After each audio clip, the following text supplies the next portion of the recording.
Chapter 2. Little Sofia and the Lost Path. It was a bright morning, and the village was alive with the chirping of birds and the smell of freshly baked bread. Sofia woke up with a strange feeling of excitement in her heart. Today she decided she would explore the woods at the base of Mount Psiloritis, curious to discover the magical places her grandmother always talked about. "Don't go too far, Sofia," her mother said as she packed her a small bag with bread and cheese. "The woods can be deceiving, and the paths don't always lead where you think." "I promise, Mom," Sofia replied with a smile, but deep down she knew she would follow her curiosity wherever it led her. With the sun high in the sky, Sofia began to walk. Her destination was a small stream that ran through the trees. The little girl loved listening to the gurgling of the water and picking the flowers that grew along its banks. That day, however, the stream seemed to have something different. The sound of the water was more melodious, almost like a song. Drawn by the music, Sofia followed the stream further than she had ever done before. The flowers along the path became more and more colorful and fragrant, and she couldn't stop picking them. She braided them into little crowns that she placed in her hair, laughing to herself at the joy of the moment. But soon the sun began to set, painting the sky orange and red.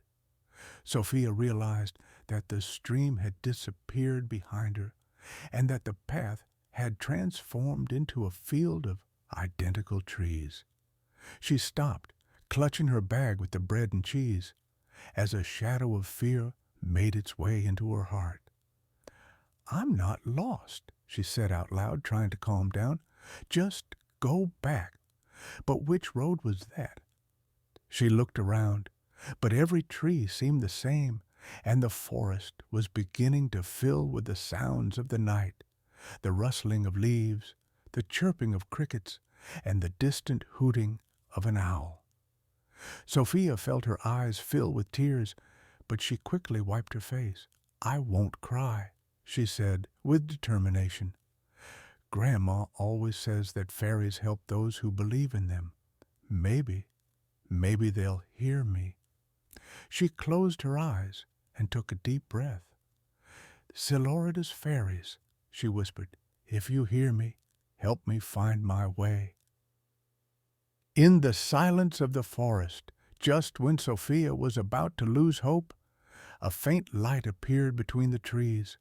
It was small, golden, and seemed to dance in the air like a firefly. Then another light lit up next to the first, and another, until it formed a small, glittering path that disappeared among the trees. With her eyes filled with wonder, Sofia followed the lights, feeling a sweet warmth in her heart.